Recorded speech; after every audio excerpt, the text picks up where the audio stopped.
langsung aja start seperti biasa. Aku start dari IHSG hari ini dulu. Oke, ada yang menarik nih dari IHSG hari ini. Seperti beberapa hari kemarin aku ada bahas, dia membentuk pattern head and shoulders, dan hari ini pattern head and shoulders-nya terkonfirmasi alias breakdown. Nggak usah panik ya teman-teman ya, karena sebenarnya koreksi dari IHSG atau turunnya IHSG ini sifatnya wajar, dimana bursa Indonesia itu udah naik lumayan signifikan. Dari Januari kemarin tuh ini udah naik, terus kemudian udah konsolidasi beberapa kali ya. Jadi setiap kali dia turun ke area support sekitaran 6.600, dia bakalan naik lagi gitu. Cuman belum tentu juga sampai ke area 6.600. Jadi teman-teman nggak usah sampai takut-takut gimana gitu, karena selalu ada peluang di sini. Kalaupun agak-agak worry ya pakai duit kecil atau wait and see juga nggak apa-apa. Nah ini candle IHSG ini 3 candle merah mendarat tepat di MA 200. Yuk kita lihat untuk saham-saham gedenya ya. Kayak ini pertanyaan Handaka Wibawa, BCA ICBP kapan longsor? Ayo kita lihat ya. Halo Kang Chen, selamat malam. Stefan Wibisono bilang monthly-nya ada double top. Iya. Ya ini BCA kalau kita perhatiin dia hari ini tuh ada technical rebound kecil.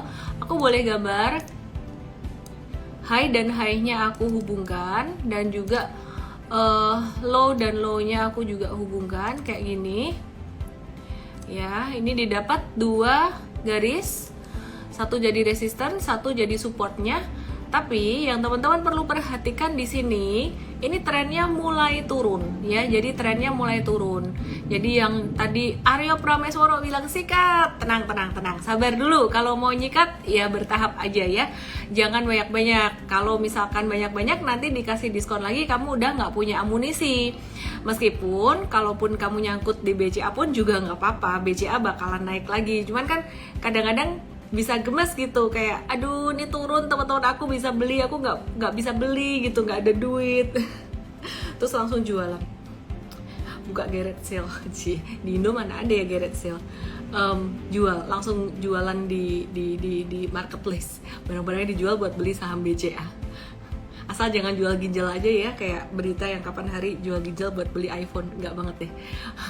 Oke, intinya sebenarnya ini dia mau turun, arahnya mau turun, masih bisa mantul dikit sih buat trader-trader kalau mau profit taking sekitaran 8350 sampai 84-an gitu. Jadi kalau misalkan mau profit taking di sini, dan kalau seandainya koreksi lagi ini nampung di mana sih sekitaran 8000, 8050 kayaknya bisa dikasih deh gitu. Nah, sentimennya apa? Masih nungguin tentang inflasi Amerika, masih nungguin itu. Nah, terus sekarang kita lihat BRI ini yang kemarin kita ada beli di M-Trade untuk trading. Hari ini mantul, tapi kayaknya pantulannya tuh nggak akan sampai signifikan tinggi banget, sekitaran sampai level MA 20-nya di 4520 atau nutup gap sekitaran 4510. Nah, aku mau kasih tips buat teman-teman. Yang trading saham blue chip, diantaranya saham-saham perbankan besar seperti BCA, BRI, BMRI, BBNI, Astra International, TLKM, Kalbe Pharma. Kemudian ada tambahan sih, saat ini nggak terlalu agresif, tapi mungkin ke depan bisa jadi lebih rame, ICBP dan Indofood gitu. Jadi saham-saham ini cara tradingnya gimana, terutama 4 perbankan besar itu kan dia naik turunnya sebenarnya nggak terlalu signifikan ya. Jadi kayak contohnya BBRI di sini kalau kita perhatikan sempat pas dia naik tinggi tuh dari level bottom pada tanggal 30 September sampai tertingginya 5 Oktober itu naik cuma 5,38% selama 3 hari berturut-turut. Nah, sedangkan contoh lain lagi dari 31 Agustus sampai level tertingginya di 6 September ya, ini butuh sekitar 5 sampai 6 hari ya, karena ada hari Sabtu Minggu juga ya. Jadi ini ada 5 sampai 6 candle tuh 5 sampai 6 hari perdagangan untuk naik sekitaran 9,78% atau 10%-an. Nah, ini tuh beda banget sama saham-saham yang second liner, dimana saham second liner itu naik 10% itu kayak gampang banget, sehari 2 hari aja bisa, bahkan bisa auto reject atas. Kesimpulannya, kalau teman-teman mau trading saham-saham blue chip seperti BCA, BRI, BBNI, BMRI, idealnya, saya bilang idealnya ya, karena tidak harusnya, saya nggak pakai kata harusnya karena tidak harus. Idealnya adalah nominalnya lebih gede daripada kita trading saham-saham second liner. Supaya apa? Supaya ya pasti cuannya lebih gede karena dia naiknya kan persentasenya kecil-kecil gitu. Jadi saya ada trading juga saham BRI gitu ya, saya beli saham BRI. Tapi nominal ketika saya beli saham BRI ini bisa, saya nggak perlu sebutkan berapa kalinya karena profil resiko kita beda gitu. Tapi yang jelas aku beli saham BRI ini kalau buat trading itu angkanya ada berapa kalinya lah beda dibandingkan kalau saya trading saham second liner, bahkan saham yang likuiditasnya agak kecil gitu. Nah, jadi di sini kita ngelihat karakter saham juga untuk money management atau porsi trading. Maka dari itu teman-teman, kalau misalkan Mtrade ada rekomendasi untuk trading saham-saham big cap perbankan atau saham-saham blue chip di kondisi market yang seperti ini lebih aman ya. Jadi second liner kita mungkin agak-agak kita batasin gitu, kita lebih banyak di blue chip. Nah, kalian-kalian yang udah ngerasa profesional, yang bukan pemula lagi, jangan mengeluh kayak, waduh kita maunya saham yang arah-arah dong, mau yang second liner, yang third liner yang lebih agresif gitu loh gerakan naik turunnya. Salah. Jangan, kalau dipaksain cari saham kayak gitu malah jadi dikerjain sama bandar. Jadi kalian tempat cuci piring aja. Caranya gimana? Kalau memang marketnya lagi cenderung sideways, kita cari saham yang lebih aman, resikonya lebih kecil. Kalian kalau mau cuan lebih gede, ya nominalnya yang digedein. Sekali lagi ini tidak harus dan sebaiknya disesuaikan dengan kesiapan mental masing-masing orang. Karena pemula pun kadang-kadang nggak siap juga beli BRI, dibanyakin ternyata turun, kena turunan dia panik. Nah kalau yang udah ngerti, yang udah di market lama kan nggak panik lagi. Jadi itu tips untuk trading saham blue chip supaya kamu cuannya juga makin banyak. Oke? Sabar ya, tunggu ya.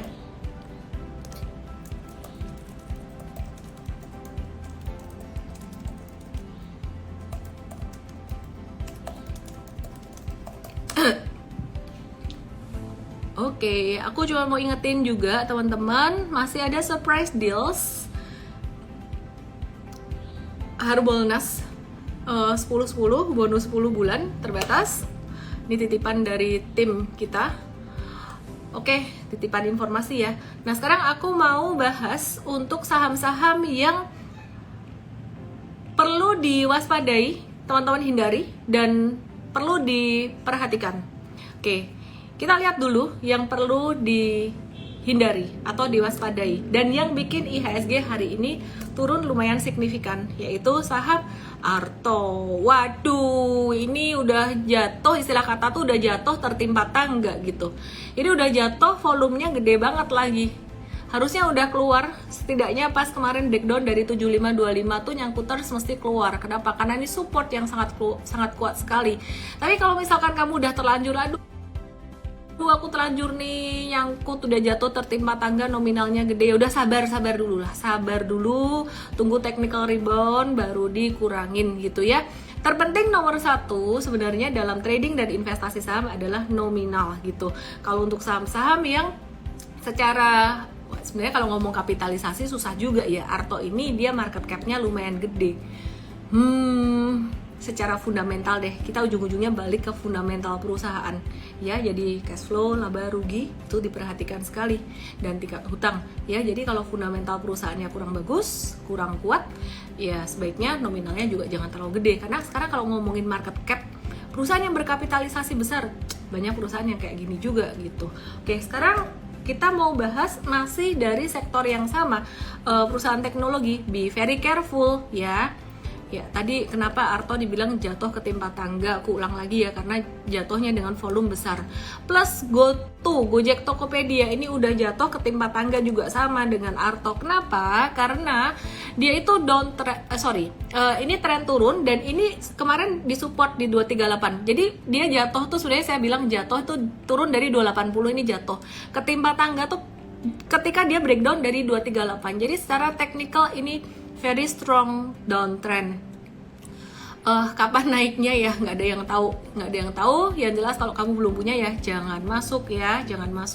Oke, terus sekarang kita mau review untuk saham komoditas batu bara dan juga untuk semen. Komoditasnya khusus aku bahas, untuk batu baranya khusus aku bahas untuk saham bumi. Bentar, wait ya.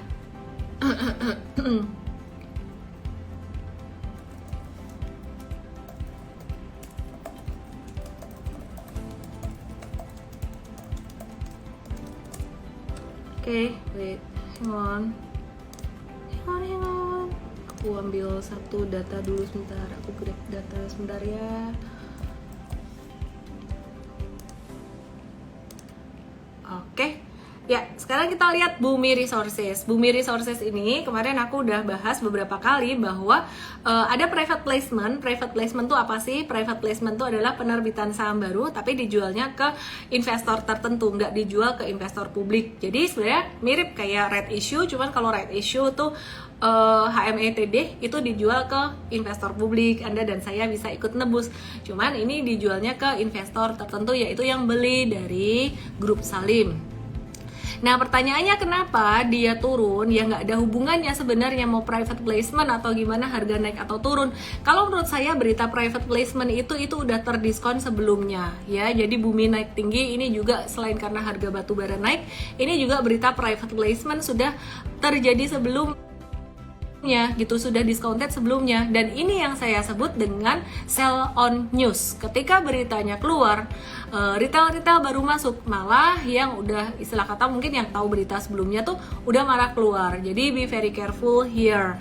Terus kemudian bagaimana prospeknya untuk saham bumi ke depan ya. Jadi ini sentimen jangka pendek aja sebenarnya kalau dilihat untuk private placement, naik turun harga saham yang mempengaruhi ini hanya jangka pendek aja. Jadi kalau sebelumnya dia naik itu udah mendiskon berita private placement, tapi short term. Nah, ke depan efek dari private placement ini masih akan bagus untuk fundamental bumi, tapi nggak langsung tercermin ke harga saham bagusnya itu. Jadi kemarin fluktuasinya tuh short term doang. Terus kita ngelihat batu bara, prospek batu bara itu ke depan gimana? Sekalian ya aku bahas. Ini ada wacana dari Eropa yang katanya bakalan berpotensi untuk mengurangi ban impor energi dari Rusia. Jadi Rusia itu kembali siap untuk memasok gas ke Eropa, tapi ini gas ya, bukan batu bara gitu, melalui bagian pipa Nord Stream 2. Nah, apakah ada kemungkinan ban untuk impor batu bara juga dari Rusia ini akan dikurangin ke depannya? Jadi membaik situasinya, bisa aja. Dampaknya apa? Dampaknya jika untuk ban impor batu bara dari Rusia ini udah nggak ada lagi ya, jadi mereka bisa ekspor batu bara ke Eropa, Rusia bisa ekspor batu bara ke Eropa, yang terjadi adalah permintaan batu bara dari Indonesia agak berkurang, sehingga suplai batu bara semakin banyak, harga batu bara bisa turun. Nah, kemarin kita bahas nih, meskipun harga batu bara turun, Indonesia tuh biaya untuk produksinya sekitaran 40-45an. Jadi kalau turun di atas angka itu masih oke, which is sekarang sempat mencapai angka 400-an kan harga batu bara. Jadi kalau turun di angka 300, 200, bahkan 100 pun sebenarnya perusahaan batu bara masih cuan. Meskipun cuannya nggak sebanyak tahun ini. Balik lagi ke Bumi Resources. Setelah dia setelah dia melakukan private placement dan dibeli sahamnya oleh Salim Group, which is itu adalah sebuah hal yang sangat bagus ya, aliansi yang sangat bagus, fundamentalnya pasti juga lebih sehat gitu. Yang kedua, ke depan sektor batu bara ini masih cukup bagus meskipun ada sedikit sentimen quote on quote negatif. Kenapa saya bilang quote on quote? Ya namanya orang perang membaik ya, kita syukurilah ya. Tapi negatifnya tuh suplai batubara jadi banyak, harga batubara bisa agak turun. Itu agak menurunkan laba, tapi tetap cuan, jadi nggak masalah. Kesimpulannya, apa yang mesti dilakukan oleh para trader dan investor untuk saham bumi ini? Nomor satu, aku nggak pernah mau investasi jangka panjang untuk emiten batubara, karena sangat siklikal sekali. Nomor dua, untuk trading masih bisa nggak? Masih bisa, tapi sabar-sabar dulu. Karena kalau untuk kondisi per tanggal 11 Oktober saat ini, ya teman-teman perhatikan, dia masih bisa turun, bahkan masih bisa turun sampai level sekitaran 128 hingga level 122. Jadi sabar-sabar dulu. Buat yang punya, boleh kayaknya keluar dulu deh ya, kurangin muatan dulu gitu. Karena hari ini 2 hari terakhir tuh jatuhnya lumayan gede, artinya masih bakalan lanjut koreksi. Kalau naik pun cuma dikit dan masih bakalan lanjut turun lagi. Nah itu ya untuk review saham bumi dan sektor batubara.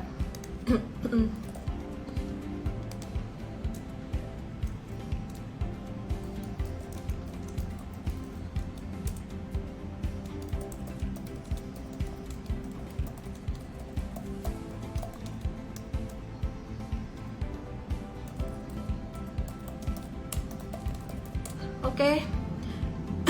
Sekarang kita mau lihat untuk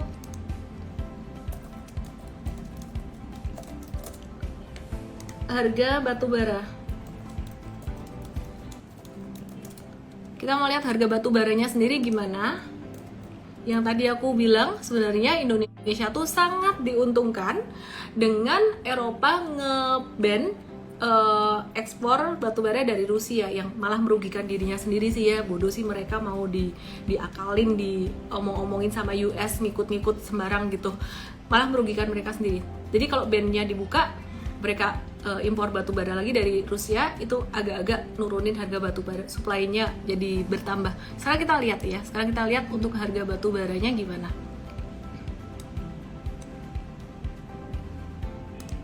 Sebentar, aku buka chartnya dulu. Sorry ya, komen-komen banyak yang ke-skip. Maklum lagi fokus ngebahas. Oke, ini NCF2 Newcastle Coal Futures, chartnya ya kayak gini, ngomong-ngomong ini. Tapi aku coba ganti jadi line chart aja biar kalian lebih kelihatan.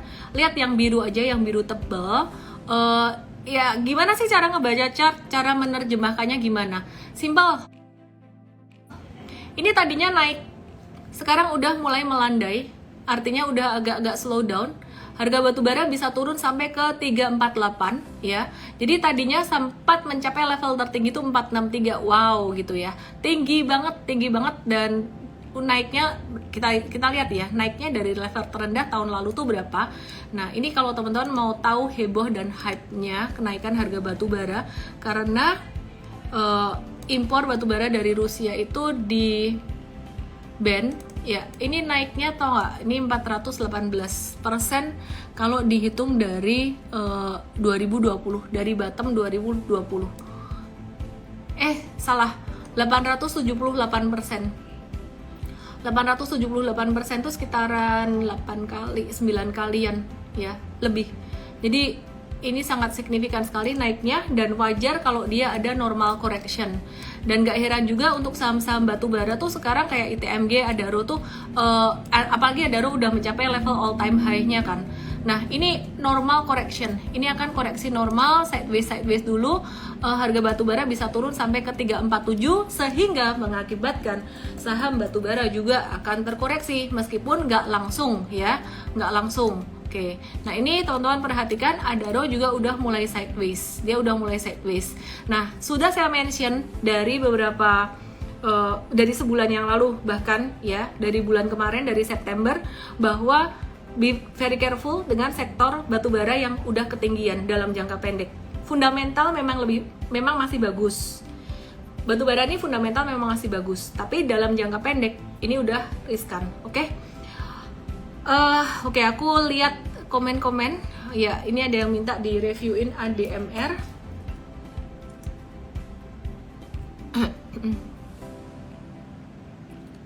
Ini berhubung komennya jalan terus, kalian kalau mau minta di reviewin saham langsung aja ke kolom question, karena kolom question ini kayak bisa ngevote gitu. Jadi misalkan ada yang mau dibahas ADMR, silahkan di like gitu, jadi nggak usah mention lagi, cari punya temennya, di like. Aku akan bahas yang paling atas, saham apa yang akan aku review tuh aku ngeliat dari kolom question aja. Oke, terus ya ini ADMR nih, kemarin dia sideways konsolidasi, kayak ada akumulasi, tapi kemudian dia gagal breakout berkali-kali, beberapa kali gagal breakout. Kita masih wait and see di sini. Kalau dia gagal breakout lagi, kita bakalan ada kemungkinan untuk stay away dulu dari ADMR ini. Sementara ini kita masih wait and see ya. Jadi karena sektornya agak-agak slow down secara harga batubaranya, jangka pendek agak slow down dikit. Ada pertanyaan dari Bumi udah tak Bambang. Karena yang nanya Bambang udah tak Bambang. Bambang berani dia nanya Bumi udah tak bahas. Duh, belepotan ngomongnya. Suban Afin nanya, ini dari menu tanya saham Mtrade kalau nggak salah, atau dari DM aku juga nggak tahu nih, ditulis di materi IG Live aku, disiapkan sama tim. Mau nanya, kan prediksi ekonomi di tahun 2023 bakal ada resesi. Buat kita yang masuk dalam saham untuk investasi jangka panjang, sebaiknya kurangin posisi atau gimana ya? Jawaban saya adalah satu, tergantung dulu sahamnya. Kalau kamu investasi jangka panjang di saham komoditas batubara, aku nggak saranin kamu untuk ngehold jangka panjang, apalagi posisi ketinggian. Saya paling anti masuk untuk long term investing itu di posisi ketinggian udah di stage 2, apalagi di stage 3 di atas udah ada tanda distribusi. Kalau mau investasi, satu, pilih sahamnya dulu, nanti aku kasih tahu. Kemudian yang kedua, sebaiknya di stage 1 dan di valuasi yang masih murah. Sekarang jawaban saya untuk poin nomor 2 adalah pilihan sahamnya apa. Teman-teman mungkin udah tahu nih kayak paling BCA, BRI, BMRI, BBNI, ASI, TLKM, KLBF gitu, Indofood, ICBP. Oke, boleh untuk di saham-saham itu portfolionya agak gedean dikit, boleh. Bahkan untuk trading pun boleh. Aku pun gedean di saham-saham big cap perbankan tuh gedean. Tapi kalau mau investasi di luar itu boleh nggak sih? Boleh banget. Mentalnya mesti lebih siap, mentalnya mesti lebih prepare dengan cara lebih paham dengan saham tersebut. Contohnya apa? Sekarang sektor yang lagi masih murah banget valuasinya, properti, retail, apalagi teman-teman, semen karena harga batu bara tinggi banget, terus kemudian poultry, apalagi ya, aku jadi lupa. Ya, kira-kira itu deh. Kayaknya masih ada beberapa sektor yang aku belum sebut. Tapi intinya sektor-sektor itu yang barusan aku sebut tadi valuasinya sangat murah sekali. Jangan dilihat teknikalnya. Teknikalnya ya masih slow melo-melo, namanya juga value investing. Kalau value investing memang valuasinya murah, fundamentalnya bagus, tapi biasa teknikalnya masih gitu-gitu deh gitu. Jadi teknikalnya masih antara wait and see, sideways di bawah, atau ya belum kemana-mana, atau masih downtrend. Ya memang kebalikan dengan trader. Kalau trader yang dicari tren naik, kalau investor yang dicari valuasi murah meskipun trennya masih turun, gitu ya. Oke. Pulp and paper, ya bener, thank you udah diingetin. Oke, itu nomor 2. Poin nomor 2 ya, pilihan saham dan juga valuasinya. Nomor 3, apakah sebaiknya mengurangi porsi atau justru di hold atau nambah? Tergantung dompetmu. Jadi jawabannya serba tergantung ya. Poin nomor 3 adalah tergantung dompetmu. Masih punya uang dingin nggak? Mentalnya masih kuat nggak? Kalau masih punya uang dingin, boleh tuh BRI makin jatuh makin dibeli, BCA makin jatuh makin dibeli. Mentalnya masih kuat nggak? Ngukurnya gimana? Dari total portofolio, berapa persen tuh punya BRI BCA? Misalkan 10% doang kan dikit, mau nambah, mentalnya masih kuat. Oke, aku kenal kok perusahaan ini, nggak masalah. Tapi kalau mentalmu nggak kuat, sebaiknya jangan. Dalam investasi, sifatnya sangat personal sekali. Ya, jadi kita nggak bisa ngomong, idealnya tuh berapa persen sih di portfolio aku ada saham ini atau itu. Aku cuma bisa kasih clue saham-saham mana yang bisa lebih besar. Tapi secara nominal kita nggak bisa kasih angka pastinya karena tergantung dengan kesiapan mental masing-masing. Dan seperti yang aku pelajari ya dari buku Psychology of Money, bicara tentang investasi itu lebih dari kita menggunakan rasio. Tidak hanya rasional tapi mesti reasonable. Kalau udah ngomong reasonable itu bicara tentang hati, emosi, dan psikologi ya. Jadi setiap orang beda-beda. Semoga bermanfaat ya Suban, Afin, dan teman-teman semuanya.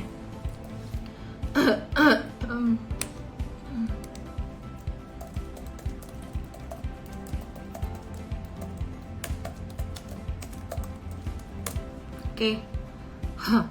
GCE 5.000 uang mulai pada dingin. Orang kaya emang kamu. Buat keputusan investasi yang bikin kamu bisa tidur. Betul. Ih, bertakwa bersabar. Dia mau minjem uang buat beli susu. Ouch. Rerahar, risk and reward. Halo Rerahar, kamu mau nggak IG live bareng aku, Rehan ST. Penonton setia, kadang aku tuh penasaran loh, muka kalian tuh kayak apa sih? Aku invite mau nggak ya kira-kira ya? Kan dulu kan udah ini invite Pak Budi sama Pak Teddy ya. Sekarang tuh aku penasaran, kalau Rerahar mau ya ini aku invite barangkali mau ST. Aku penasaran, cuman nyapa aja, say hi aja. Ini kan teman-teman banyak yang udah kenal kalian juga nih, gitu. Jadi biar tahu nih yang namanya Rehan tuh kayak apa sih, yang namanya Rerahar tuh kayak apa sih. Seneng banget malam hari ini aku. Oke, aku mau bahas sektor semen sambil nunggu Rerahar atau Rehan barangkali mau nongol. Masih ada kaitannya dengan bahasan aku tentang batu bara tadi. Jadi hari ini sektor semen itu mulai bangun dari tren turunnya jangka pendek ya. Jadi SMGR sempat turun, kemudian kemarin naik, hari ini juga masih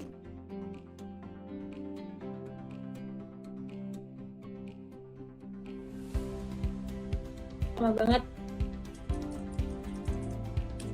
Ini pasti anak aku jadi dia ngerti password wifi aku nih. Jadi lambat. Oke, Rehan itu baik. Iya baik, dia nonton terus aja live aku. Kalau nggak nonton nggak baik. Oke, jadi ini INTP supportnya di level 9075, resistennya di level 9. Resisten 1 deh, banyak MA di 9525. Resisten 2 ada di 9775. Oke, review untuk saham semen gimana? Nanti pastinya akan dilengkapi sama Coach William ya. Intinya sih sebenarnya dengan turunnya harga batu bara dalam jangka pendek, ini kasih napas buat saham semen untuk dia mengalami technical rebound.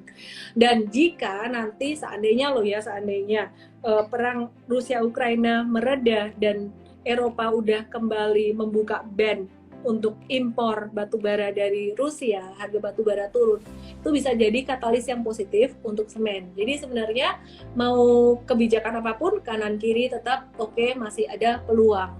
Nah, jadi strateginya gimana untuk semen, untuk INTP dan SMGR? Bisa sih kalau mau di trading, kalau misalkan mau diinvest untuk INTP ini lebih di bawah atau lebih di bottom ya, jadi masih lebih menarik INTP secara teknikal, secara timing beli untuk yang mau beli di harga yang murah, valuasi yang murah buat investing. Tapi secara tren SMGR atau semen Indonesia ini lebih oke daripada INTP karena INTP masih di stage 1, SMGR udah di stage 2.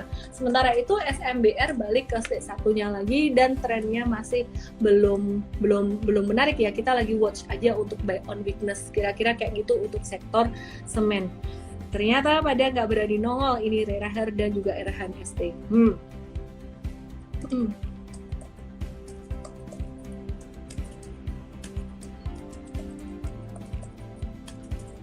Ya.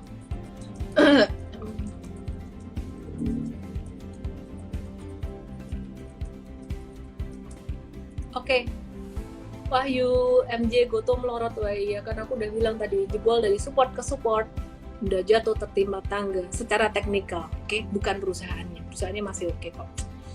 Melayani kita dengan sangat baik sekali. Setiap hari saya menggunakan Gojek, Tokopedia juga, hiburan.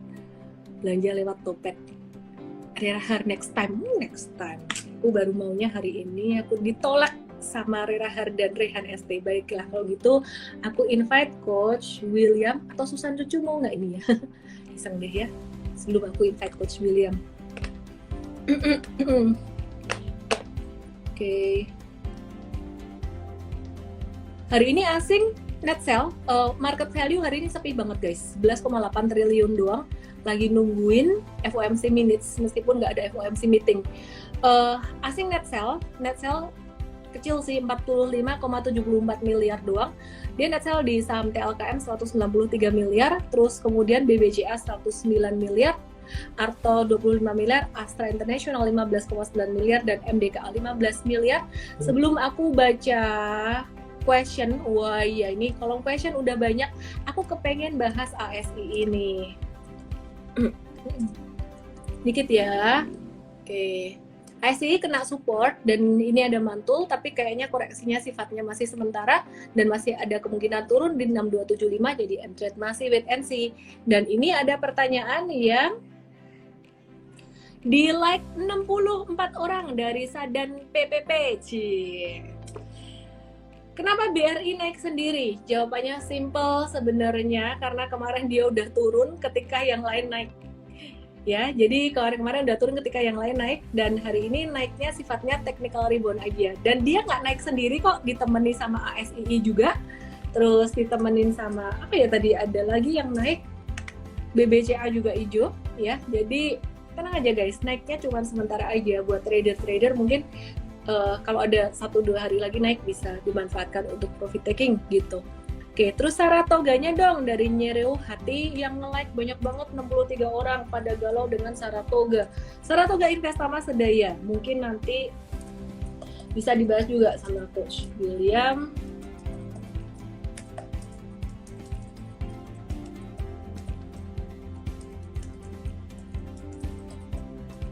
Oke, Saratoga secara fundamental masih bagus, masih menarik. Cuman memang dalam jangka pendek dia ada konsolidasi, normal consolidation masih oke selama di atas 2490. I mean masih oke untuk hold, bukan untuk buy. Ya, jadi buy-nya nunggu antara breakout atau kena support. Saratoga hold aja kalau kamu investasi jangka panjang. Investasi kapan cut loss-nya sih? Aku nggak tahan kalau dia turun banyak-banyak, combine dong dengan technical, oke lah. Kalau kamu mau pakai cut loss-an nggak tahan floating loss. Stop loss-nya jika dia turun di bawah 2490 ya. Tapi ini termasuk perusahaan yang oke. Terus kemudian aku cek lagi di kolom question, bahas Sido udah di support penentuan. Wah, yang like 71 orang, banyak yang galau di saham Sido. Andi Pranata nanya saham Sido. Mari kita cek saham Sido. Asik juga ya pakai kolom question gini ya. Jadi aku nggak bingung milih pertanyaan dan kalian pada happy pastinya. Oke. Sido, buat yang investasi jangka panjang, supportnya ada sekitar bentar, garis dapat dari mana sih? Cek. Oke, aku naikin aja supportnya Sido. Supportnya Sido itu ada di angka 700, selama masih di atas 700 masih oke. Yang mau investing combine technical selama dia di atas 700 atau 680 deh, masih oke kok, masih baik-baik saja, sabar-sabar aja ya untuk investasi. Saham Li, jangan ngikut aku loh, mentalku dan mentalmu berbeda gitu. Jadi tadi aku kasih batas-batas bawah, support bawah. Kalau kamu deg-degan ya silahkan batasi resiko gitu. Kuangcan Sido masuk stage 1 ya, bener banget, masih di stage 1. Oke. Aku ngebahas yang tadi Sido udah, Saratoga, BRI. Aku bahas 2 lagi ya 3 lagi deh. MDKA, Harum, dan INKP. Ini di like 54, 53, dan 38 orang.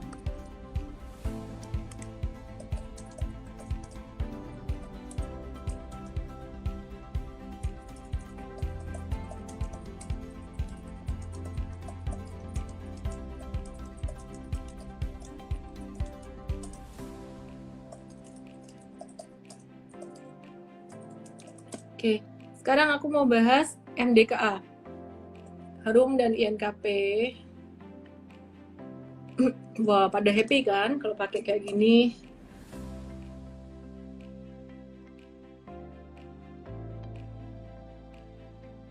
Tunggu ya, ini loading muter-muter terus nih, kayaknya anakku tahu password password wifi aku deh, dipakai main game sama dia. Ini jam dia main game karena. Oke, baiklah kita lihat untuk saham MDKA. Dia lagi di area support, tapi wait and see dulu aja. Jangan masuk dulu, kita masih nunggu-nunggu nih. Marketnya kayaknya serentak bakalan kompakan, akan ada sedikit technical rebound, habis itu turun lagi. Dan turunnya normal. Ya, di market ini normal. Terus selain MDKA, ada apa lagi nih? Yang ditanyain Harum dan INKP. Sekarang kita bahas untuk saham Harum. Sementara pasti koreksi normal dong, harga batu bara juga turun, bakalan bisa sampai ke 1660. Terus kemudian INKP, ya INKP ini ada double tops, ya buat teman-teman yang mentalnya nggak siap buat investing ya, mungkin kalau mau udah punya modal bawah, mau profit taking dulu juga nggak apa-apa, karena ada double top kalau breakdown dari 8.875 lumayan nih ya, ini lumayan. Jadi investasi jangka panjang tuh mesti punya faith-nya bukan faith perasaan yang harus diyakinkan sendiri, enggak, tapi pemahaman akan risiko investasi yaitu floating loss dan pemahaman akan emiten tersebut gitu. Oke, aku invite Coach William, kita akan bahas apa tadi ya, semen, terus inflasi US dan juga SMGR. Kita akan bahas masing-masing singkat aja, jadi stay tune di sini guys, karena masih ada promo bonus 10 bulan buat yang join M-Trade saat ini. Banyak orang berpikir marketnya mau turun, ntar aja deh, nunggu pas marketnya naik. Salah guys. Kamu berinvestasi, kesempatan justru banyak terjadi ketika market turun. Kalau marketnya naik, itu tinggal ngikut the trend aja. Semua orang juga kebanyakan bisa gitu. Jadi peluang banyak muncul juga ketika market di bawah, tapi jangan nangkep pisau jatuh. Ya intinya itu. Jadi kapan peluang yang oke, nanti kita kasih tahu secara real time di M-Trade. Halo Coach William, mungkin bisa dibahas singkat aja tentang ini kemungkinan data inflasi Amerika di September ini gimana? Kalau aku perhatikan kan inflasi bakalan turun, tapi inflasi intinya tuh naik. Ini gimana Coach? Itu satu, terus kemudian nanti tolong dibahas untuk semen dan juga potensi semen ketika harga batu bara tuh udah mulai agak-agak sedikit slow down ya. Dan juga ada potensi dari Eropa untuk kemungkinan buka ban impor batubara dari Rusia. Kemudian yang ketiga adalah saham Saratoga yang hari ini banyak ditanyain orang. Mungkin dikit-dikit aja, nggak usah banyak-banyak. Oke, ya jadi kita bahas yang pertama ya tentang inflation. Tadi Miss Ellen udah jelaskan sekilas ya bahwa memang tanggal 13 nanti di Amerika Serikat bakal rilis ya, dan kita lihat secara konsensus kita melihat bahwa ekspektasi market memang melihat secara keseluruhan inflasi bakal turun ya dari level 8,3% ke level 8,1%, which is itu adalah good news gitu ya. Tetapi di sisi lain ya kita melihat bahwa ada ekspektasi konsensus juga yang memprediksikan bahwa inflasi inti atau core inflation dari US nanti itu justru naik dari level 6,3 menjadi 6,5%. Ya, jadi ini question mark gitu ya, tanda tanya. Kenapa? Karena ekspektasinya turun, ternyata kalau inflasinya naik gitu. Jadi artinya apa? Gitu. Artinya bahwa memang kemungkinan the Fed bakal naik tingkat suku bunga secara agresif itu masih akan on track gitu ya sampai di akhir tahun nanti, karena memang core inflation-nya masih diekspektasikan masih meningkat. Ya, dan yang kedua adalah bahwa pertanyaannya kenapa sih core inflation bisa diekspektasikan meningkat gitu ya.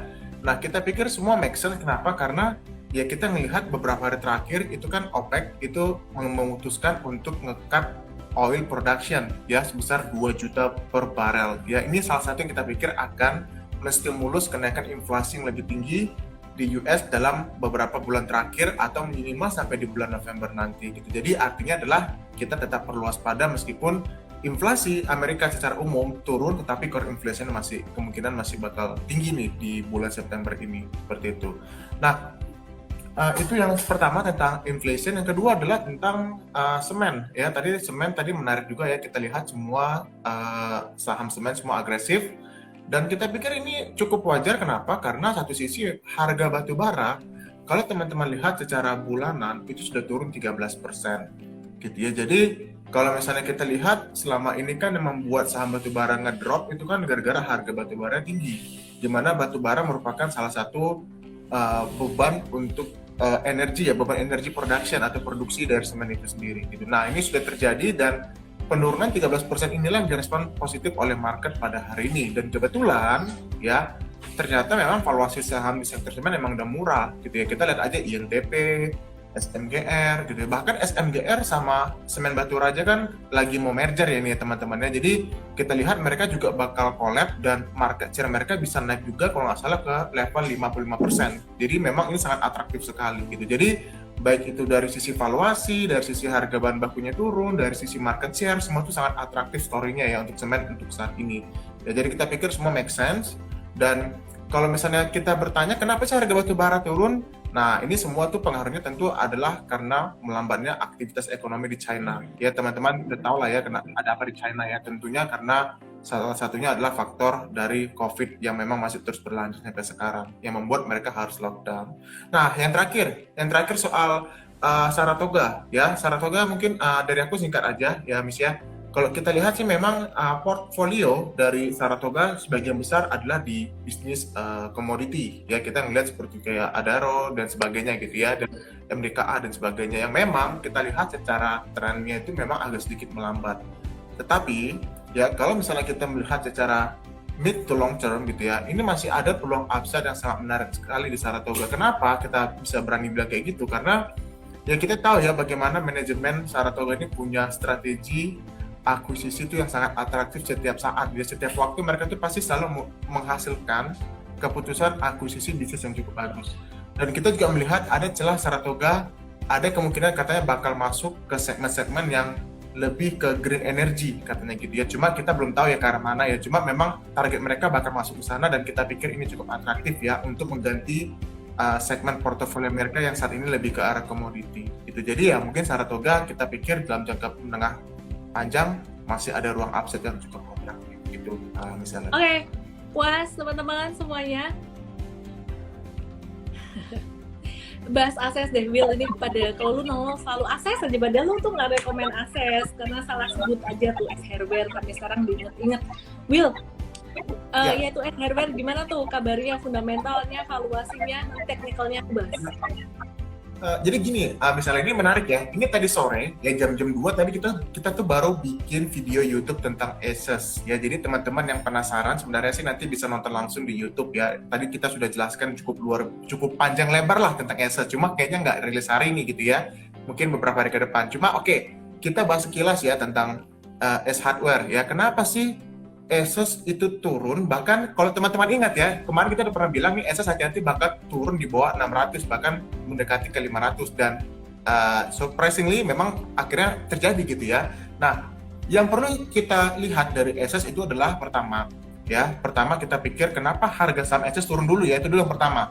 Yang pasti yang pertama karena inflasi lagi naik ya, spending masyarakat itu turun. Ya, harga BBM naik dan itu membuat orang non-spending. Itu dulu yang pertama dulu ya. Kenapa akhirnya saham di S Hardware secara peluang itu bakal turun karena demand-nya akan berpotensi turun. Yang kedua, ya, ini sudah kita bahas juga tadi ya. Yang kedua adalah bahwa kalau teman-teman perhatikan ya, penjualan S Hardware itu melambat, even kalau kita lihat mobilitas masyarakat udah mulai normal. Kita bisa melihat bagaimana MAP, bagaimana Ramayana, itu semua tuh udah rebound kinerjanya, tapi yang menarik cuma Asus yang masih tertinggal. Nah, ini question mark. Nah, mungkin teman-teman penasaran kenapa? Nah, nantikan aja ya video kita di M3 nanti. Pause dulu aja. Jangan kasih banyak-banyak biar penasaran. Daripada lu dikira pom-pom, lu kasih Johan ngomong jangan pom-pom karena padahal ditanya terus. Tiap Coach William nongol tuh gara-gara salah aja. Will, lu jangan ganti S Hardware, Will, kalau ngomong. Lestarikan S Hardware. Oke. Anyway, teman-teman, technically untuk S Hardware sendiri itu masih turun ya. Jadi S Hardware ini masih turun banget. Buat kamu-kamu yang nggak siap jantungnya, mentalnya untuk mengalami floating loss dalam berinvestasi jangka panjang, sebaiknya jangan dulu. Kecuali memang kamu benar-benar ngelihat dia punya fundamental dari bisnis model, manajemen, laporan keuangan, cash, laba rugi, valuasi yang benar-benar memahami dan kamu tertarik, ya kamu boleh masuk di sini. View dari aku gimana? View dari aku sih simple aja. Endemi nanti pasti semuanya membaik dan mengalami turnaround. Cuman memang 5 sektor yang sering aku sebut belakangan ini itu untuk value investing. Memang sektor-sektor yang laggard atau sektor yang tertinggal. Dimana kalau kalian mau long term investing ya, selain saham-saham blue chip yang tadi, sektor-sektor ini tuh bisa jadi pelengkap dikit-dikit lah, terutama buat yang mental kuat menghadapi fluktuasi jangka pendeknya, karena investasi jangka panjang tuh kan ngehold lama, no matter harga saham naik atau turun. Sebenarnya itu intinya itu aja teman-teman, disclaimer buat teman-teman semuanya. Juga untuk Instagram live malam hari ini Jangan lupa join Mtrade, masih ada surprise deal, bonus 10 bulan, dan ketika market turun justru banyak peluang yang kita bisa dapatkan dengan saham-saham yang murah. Terus ada lagi seminar workshop sih, online workshop, belajar cara memvaluasi emiten, baik itu listed maupun non-listed, tapi kebanyakan yang listed pastinya ya, menilai harga saham perusahaan tanggal 5 November. Detailnya langsung aja ke mtrade.id/WhatsApp sekalian di URL yang sama dengan surprise deal ini ya. Jadi landing page-nya baru kita akan umumin besok. Terima kasih semuanya. Salam profit dan sehat selalu. Bye-bye.